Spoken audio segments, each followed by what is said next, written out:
Welcome back. In this lecture, we will look at various factors that could change the distribution of the data that we use in our machine learning systems. Here are our lesson objectives. Okay, so you've trained, validated, and tested your model.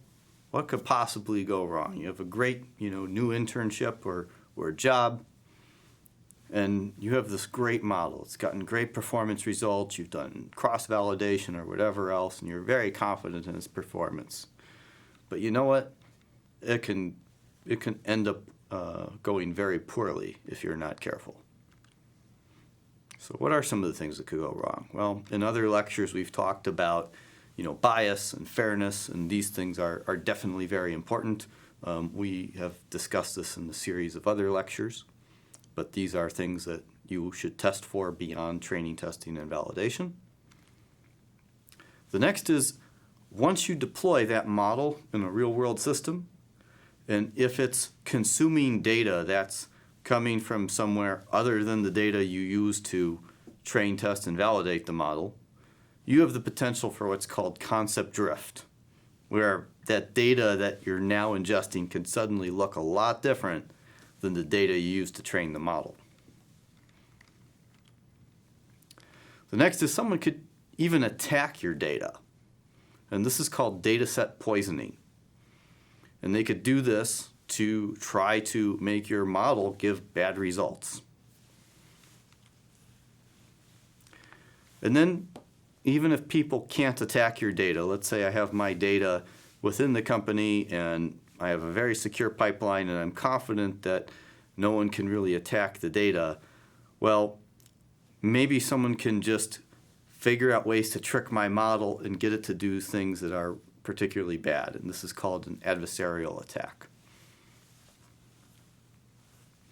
And finally, sometimes we could be our own worst enemy. A machine learning model sits in an infrastructure of code, and that code can have errors.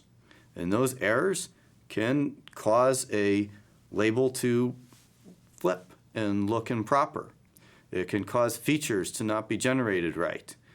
So all kinds of things can go wrong on the implementation side that can make us think that the model suddenly stopped working, and in reality, there was some upgrade done to some database system that had downstream effects on our machine learning model. So let's revisit a key assumption that has come up a lot in this course, and that is if I have n samples that I'm using to train my model, I'm assuming they are what are called independent and identically distributed. And so independent means every sample is selected from the same domain and each one is not dependent on the others. And identical means that the underlying distribution is the same for all samples. Now, if I have trained my model on some data where I've made that assumption, and then I deploy it, and one day my distribution suddenly changes, the model is simply not going to work as well. So one of the ways for this to happen is called concept drift. And concept drift is where the underlying distribution of data changes significantly from the training data. And as such, the training data can no longer be considered a sample of the overall population because that distribution is different. You violated IID.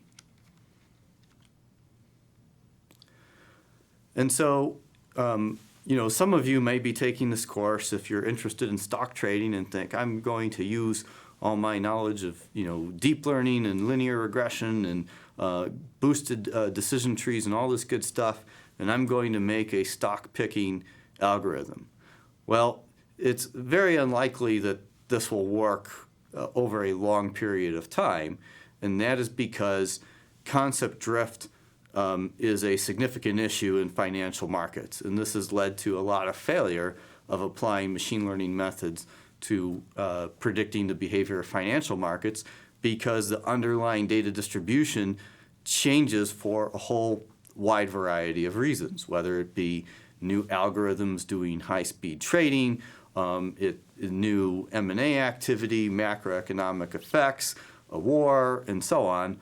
All those things can end up changing the underlying distribution of the data to make it look much different from your training data.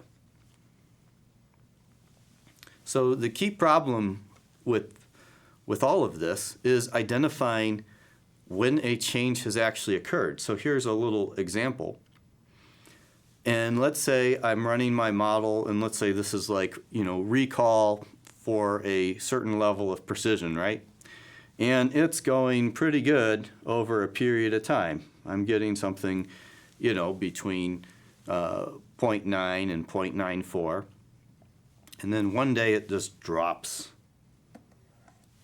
Okay, we say it went below 50% after, weeks and weeks of being at 90% or better recall at this level of precision. And so we're faced with a tough question. Is this drop an outlier? Was there something just for this one period of time that led to the drop? Or has my data distribution changed? And this is a significant question because think about it. If it's an outlier, this is what we'd expect to happen next.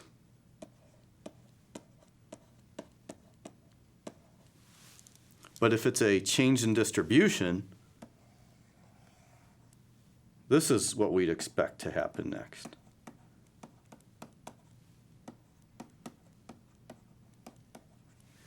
So if we were to go and retrain our model to account for, this new drop in performance, we might be changing it to chase an outlier. And we'll continue to get bad performance even after retraining the model, because then the right thing to do in that case would have been nothing. However, if this was not an outlier and we kept the same existing model, then also the bad performance would persist. So these are very difficult things to understand, and they often end up being very domain specific, and you have to try to get an intuition as to why the sudden change happened. Was there some external shock to the system that caused this? And so it's not easy. However, monitoring your performance of the system over time will make it easier to understand kind of the dynamics as to what's going on and what's normal and what's not, and what your normal kind of variance is. When I ran a machine learning startup, we would encounter this problem constantly in real life. And really monitoring was sort of, the best thing we could do to get ahead of this and understand what our normal variance in our performance metrics would look like. And when we had something that was very much out of tolerance, that would be a trigger that something really wrong has happened to the data. So a variant of concept drift is called adversarial drift. And now this is when adversaries are actively working to thwart your model. And a great example of this is spam filtering, because there's a lot of machine learning models that have been developed over the years to filter out spam emails and stuff like that. And the people who send these spam emails, they actively try to work to craft new spam that can subvert the machine learning models. And so they are actively creating concept drift to circumvent the model, and this is adversarial drift. So along that theme, data set poisoning is kind of the next step of this. So adversarial drift, they're trying to circumvent the model. They're not really focused on a specific model or getting your model to have a specific outcome. They're just trying to get around it. Data set poisoning is in your training data, they're trying to inject data that will cause your model to behave in an adverse way. And a great example of this was in 2016, Microsoft released a chatbot that was trained based on online conversations. And it ended up, because of some of the people the chatbot was interacting with, it started making racist comments, and they had to shut the thing down. And essentially the people who started having these racist conversations with the chatbot, they were poisoning the data set. They were training that model to make these unacceptable comments.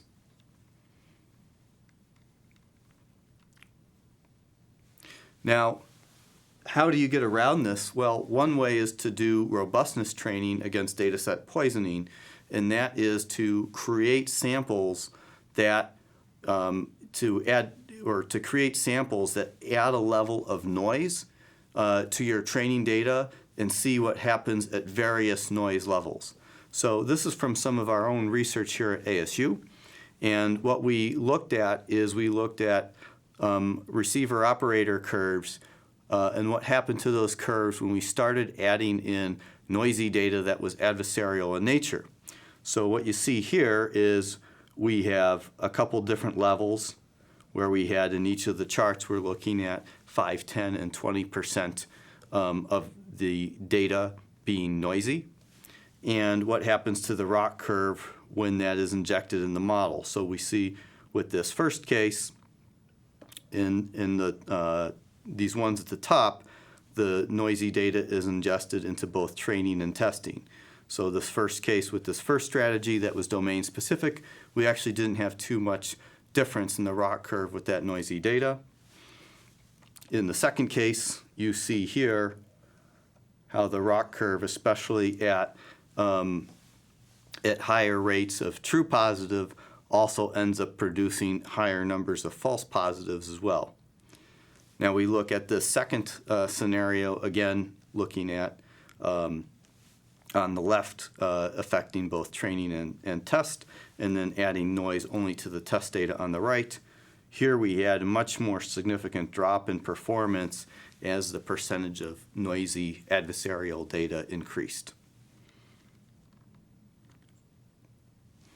So we talked about data set poisoning, where the adversary attacks the data, now actually attacking the algorithm and trying to get it to have a misclassification is an adversarial attack. And in this case, we are creating something about our samples that we're trying to trick the model into doing something that doesn't make sense. And here is a case where a convolutional neural network is fooled into thinking that a car is a cake, because what they did is they painted the hood of the car with a camouflage pattern. You see this kind of pixelated pattern that's actually camouflage painted on the hood of the car. And when the camera looks at it and processes that image with a CNN, it thinks it's a cake with a confidence of 0.71. And this has been seen in other cases, especially there's been a lot of research in these types of adversarial attacks around autonomous driving. There's some researchers out of France that develop stickers that if you stick it to a stop sign, the system reads it as a speed limit sign instead. And to a human, the sticker is very small. It just has some weird pixelated stuff. And a human driver would still see the stop sign, and they would just ignore the little pixelated sticker in the corner, where the convolutional neural network would see it and it would think it's a speed limit sign and it wouldn't stop. So these are a brand of attacks that are actively being studied. Finally, implementation errors. So machine learning models, they exist in an infrastructure of code. You have code that is obtaining the data that the model is going to evaluate. You have code for training and retraining.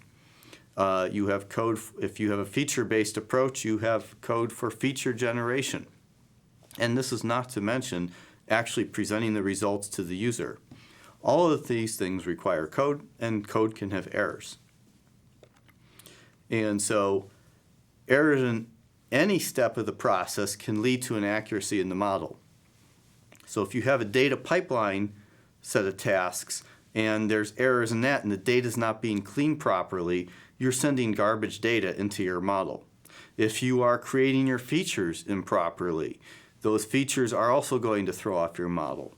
And likewise, even in presentation of the results, if it's not being communicated properly, or the way that that web user interface is hooked up to the data feeding it is improper, there could be also results misdisplayed and shown in a wrong way. And so really the key with this is understanding and having visibility of the entire pipeline of different things that have an impact on that model performance and how those results are displayed to the user. And so this was a really big deal when I worked in industry to address these problems, and we actually had various safety mechanisms in our platform that would be designed to recognize sort of really weird results that we posited could only come from an implementation error. And this had to do with everything from cleaning to feature generation to selection of which model got used, and also tracking this and having internal dashboards that gave us visibility on this would really help us fight against implementation errors. Because the more your system grows, the more likely it is you'll have those errors. So having that visibility is really key to getting around that. So that's part of kind of a general idea of machine learning ops. In other lectures we had discussed machine learning operations in more detail, but the key words that are underlined are continuous delivery of machine learning capabilities. And that's really crucial because, again, these models exist in an infrastructure of code, and if you want to successfully deliver results, you have to account for things like concept drift, various adversarial attacks, implementation errors, as well as potential upcroppings of bias and unfairness in the system. These have to be monitored vigilantly to ensure continuous delivery. So, some ideas for machine learning ops: additional testing beyond just train, test, and validation. What is being done to test for bias, fairness, implementation errors, various types of adversarial attacks, and shifts in your data distribution. And so this goes beyond the standard, train, test, and validate paradigm that we have discussed when we introduced various, machine learning models in this course. Additional analysis on data, so in terms of understanding when you had a poisoning event or when you had concept drift or when new bias has started to enter the data, this is very important for that regard. And monitoring of performance, so in terms of my numbers, like say recall, precision, true positive, false positives, etc., whatever metrics were important for your domain application, constantly monitoring those over time to see when something is happening or see if there's gradual degradation, trying to identify the best times to retrain your model and understand what type of data to use to retrain. These are very important considerations. So having good machine learning ops practices will help you get ahead of all these issues and stay on top of things. So this concludes the lecture. Stay tuned for more content.